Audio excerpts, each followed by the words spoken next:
Alright, so the camera's going, and I'm going to give you a 1-minute warning, Okay. and whenever you're ready. Alright, I'm here to talk about standardized testing. First, how many of you are familiar with what's up on the screen right now? I'm sure everyone here knows that these are scantrons, because standardized testing has become such an important part of American education. And students have become very intimately familiar with these scantron sheets over the course of their 15 years. This is a little bit of a tougher question. Who knows what this is? This is the scantron machine, which actually grades the scantrons. And in many cases, this machine has, and the numbers that this machine puts out have become the final arbiter in many evaluations of students and teachers and many educational decisions. However, it hasn't always been this way.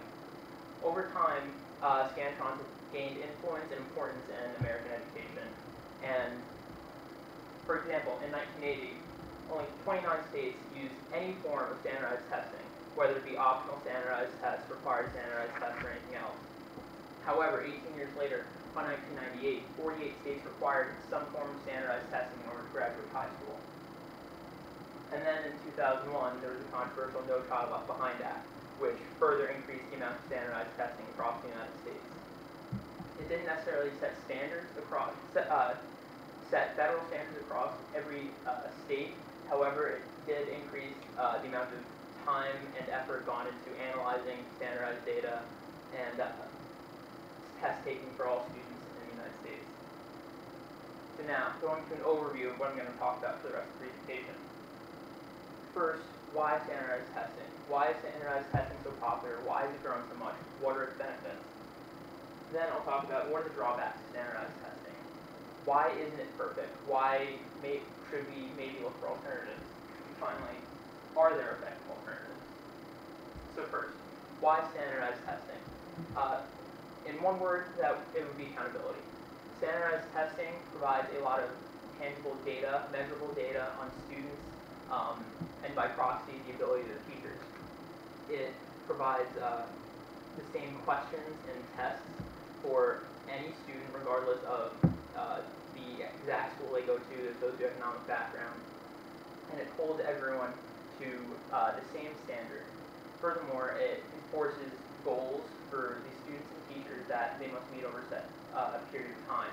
So in theory, these goals will make the teachers and students work harder to achieve these goals, and over time, this will create a positive loop of improvement in educational reform. So going back to the overview again, why standardized testing? Accountability. Now, what are the drawbacks to standardized testing? First of all, it severely limits creativity. It is just really difficult to capture everyone's academic interests and what everyone academically needs or wants in a 1 to 2 hour exam.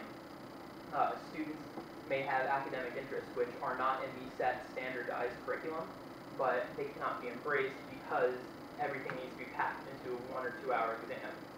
Teachers who may have certain specialties or want to teach to a broader range of subjects cannot do so because they must teach towards these standardized exams. Furthermore, for the students and teachers, because there's so much riding on these exams, there's tremendous pressure to perform on these exams because of the barriers to achievement. Students in 1 to 2 hours may determine whether they go to the next grade, whether they graduate high school, whether they go to college, and on the teacher side, it may determine what their salaries are or what evaluations they get, whether they get tenure, or even for the schools, it may determine what kind of funding they get in the future. So back to the overview again, what are the drawbacks to standardized testing? Narrowness, pressure, and lack of creativity. Now finally, are there effective alternatives? The alternative that I investigated is performance-based assessment, which is predicated on the idea that instead of standardized high-stakes testing, there should be more research projects, research presentations, oral presentations, and more explorations of student interests. And more narrowly, I focused on standardized the Regents exam, which is a standardized test in New York that New York mandates that all students take, and students must pass 5 of them in order to graduate high school. However, in New York City, there's a group of 28 schools called the New York Performance Standards Consortium. And they accept that testing is a necessary part of education. However, they reject high-stakes testing and testing that are barriers to achievement. So they enforce projects in English, math, science, art, history, and one more topic of the student's choice. Now, within each of these topics, students can do their own research and find whatever they find intellectually invigorating. And teachers then evaluate each of these projects instead of having to teach towards a standardized test. So in short, these performance-based assessors throw out these in favor of these rubrics, which are not like the Scantrons. They allow for more room for grading and to accept whether these projects are, or the understanding of the student based on the project. So with these rubrics, the final evaluator arbiter is no longer this, and is instead this. Now, there are tremendous amounts of positive results relating to the New York Performance Standards Consortium and their methods. As you can see here, going into high school, their demographics are very similar to that of the New York City average among racial lines, among the amount of students who don't speak English as a first language, and the amount of 8th graders going into high school that are at the national standard. However, 4 years later, the numbers look a little different. The 4-year graduation rate is significantly higher. Black and Hispanic students graduate significantly more often, and the students who don't speak English as a first language graduate at 30% higher rate than New York City's average. And then even beyond high school, there are positive numbers.